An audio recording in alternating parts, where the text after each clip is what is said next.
So আজকে আমরা simple complex compound sentence কাকে বলে সম্পূর্ণ ডিটেইলস আজকে আমরা জানবো বুঝবো। যদি তোমাদের কোনো কনফিউশন থাকে অবশ্যই পরে তোমরা জিজ্ঞেস করে নিও, ঠিক আছে? ভালোভাবে জিনিসটা ফলো আপ করো। সিম্পল সেন্টেন্স জিনিসটা কি? A sentence with only one independent clause. একটা সেন্টেন্সকে আমরা সিম্পল সেন্টেন্স তখনই বলবো যদি ওই সেন্টেন্সে শুধু একটাই মাত্র ইন্ডিপেন্ডেন্ট ক্লজ অথবা ওই ইন্ডিপেন্ডেন্ট ক্লজকে আমরা প্রিন্সিপাল ক্লজও বলে থাকি, ঠিক আছে? যদি থাকে তাহলে আমরা কি বলবো? ওই সেন্টেন্সটাকে সিম্পল সেন্টেন্স বলে থাকবো। যদি এক্সাম্পল হিসেবে নেই, শি সিংস বিউটিফুলি, এটা সম্পূর্ণটা কি একটা সিম্পল সেন্টেন্স। কেন? এটার মধ্যে একটাই মাত্র কি আছে বলো? ইন্ডিপেন্ডেন্ট ক্লজ আছে বা প্রিন্সিপাল ক্লজ আছে, ঠিক আছে? বা আমি যদি বলি the sun rises in the east, এটাও কি এটা সিম্পল সেন্টেন্স। কেন? তার মধ্যে আমরা একটাই ইন্ডিপেন্ডেন্ট ক্লজ বা প্রিন্সিপাল ক্লজ পাই। সো আমরা কি বুঝলাম তাহলে? সিম্পল সেন্টেন্স আমরা তাকেই বলবো যার মধ্যে অনলি ওয়ান, জিনিসটা স্ট্রাইক করো, একটাই মাত্র কি থাকবে? ইন্ডিপেন্ডেন্ট ক্লজ বা প্রিন্সিপাল ক্লজ থাকবে। তার মধ্যে কোনো ডিপেন্ডেন্ট ক্লজ বা সাবঅর্ডিনেট ক্লজ বা কোনো কনজাংশনস, যেরকমটা নামে সিম্পল, সেন্টেন্সটাও কি সিম্পল। বুঝতে পেরেছো? সো এই ধরনের সেন্টেন্সকে আমরা কি বলে থাকবো? Simple sentence. চলো আমরা নেক্সট কমপ্লেক্স সেন্টেন্সটা একটাবার বুঝে দেখি।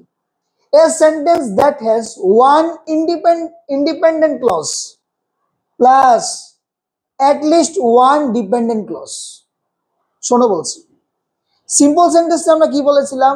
যে একটাই মাত্র কি থাকবে? ইন্ডিপেন্ডেন্ট ক্লজ থাকবে, আর কোনো কিছু কিন্তু থাকতে পারবে না। ক্লিয়ার? কিন্তু এই কমপ্লেক্স সেন্টেন্সটা কি? Minimum one independent clause plus সঙ্গে একটা ডিপেন্ডেন্ট ক্লজ, যাকে আমরা সাবঅর্ডিনেট ক্লজও বলে থাকি, তাও থাকতে হবে। মিনিমাম ওয়ান, তার আরো থাকবে, এটা ম্যাটার করে না। কিন্তু ডিপেন্ডেন্ট ক্লজ কয়টা, ইন্ডিপেন্ডেন্ট ক্লজ কয়টা থাকবে? একটা। ওই ধরনের সেন্টেন্সকে আমরা কি বলে থাকবো?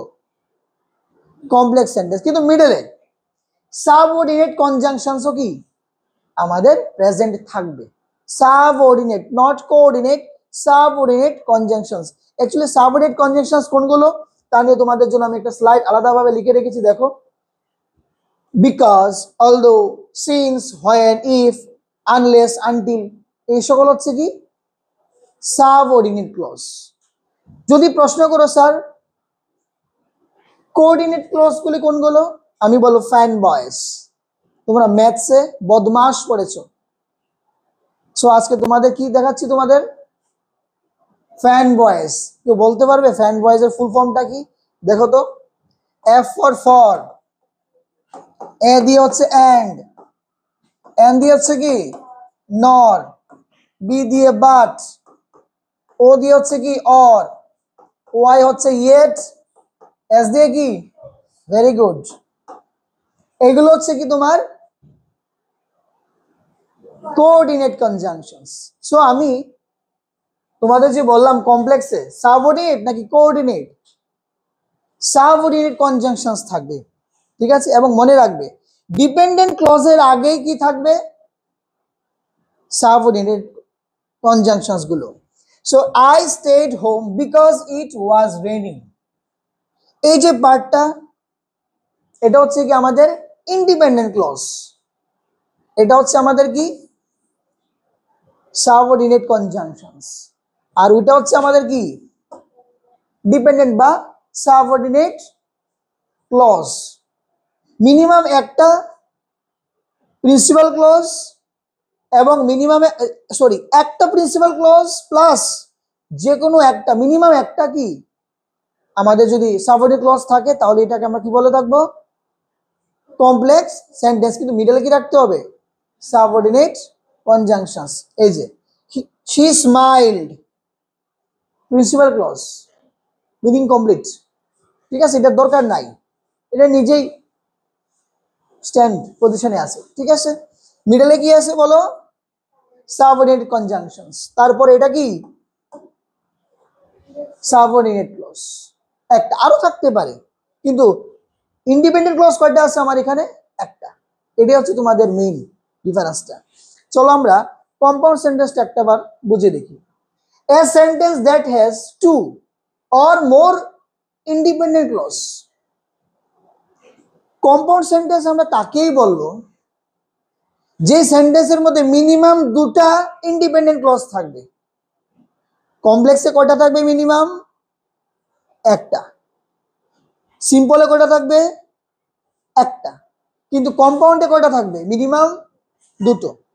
সাবঅর্ডিনেট অনেকগুলো থাকতে পারে বা অনেকগুলো ডিপেন্ডেন্ট থাকতে পারে, কিন্তু মিনিমাম ডিপেন্ডেন্ট কয়টা থাকবে? কম্পাউন্ডে দুইটা। মনে থাকবে? আচ্ছা, নাম্বার 1 পয়েন্ট হচ্ছে এটা যে দুইটা মিনিমাম কি থাকবে? প্রিন্সিপাল ক্লজ বা ইন্ডিপেন্ডেন্ট ক্লজ। গুড।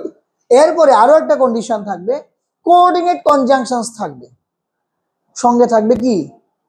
সেমিকলনস। এই যে example, I wanted to go to the park, এটা সবটা কি? ইন্ডিপেন্ডেন্ট ক্লজ বা প্রিন্সিপাল ক্লজ।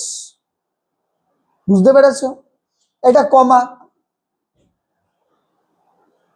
তারপরে বাট, ওই যে ফ্যান বয়েজ এর একটু আগে বললাম, কোঅর্ডিনেট কনজাংশনস এর বাট বসলো। ইট স্টার্টেড রেনিং, এটাও কি? Principal clause. তো কটা প্রিন্সিপাল ক্লজ আছে এখানে? দুটো।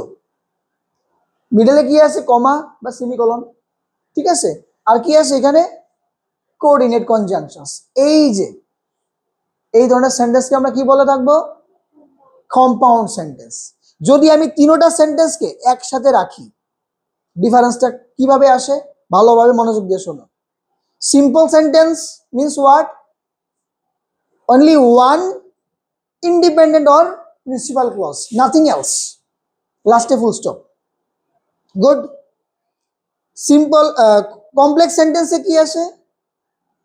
one independent clause plus minimum one dependent clause. Middle কি? Subordinate নাকি coordinate conjunction? Subordinate conjunctions, no commas and all. শুধু কমা টমা থাকতে পারবে না। আর compound sentence কি?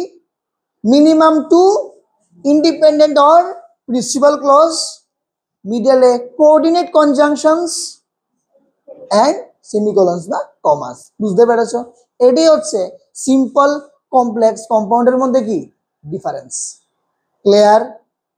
Any doubt from top to bottom? যদি কারো কোনো কোয়েশ্চেন থাকে শেয়ার করতে পারো, জিজ্ঞেস করতে পারো। আছে কারোর? এনিওয়ান? সো যারা আমার অনলাইন ক্লাস দেখছো, যদি ভিডিওটা ভালো লেগে থাকে অবশ্যই ফ্রেন্ডসের মাধ্যমে শেয়ার করে দিও, আর চ্যানেলটা সাবস্ক্রাইব করে অবশ্যই সঙ্গে থাকবে। দেখা হচ্ছে আরেকটা ভিডিওতে। Till then, good by.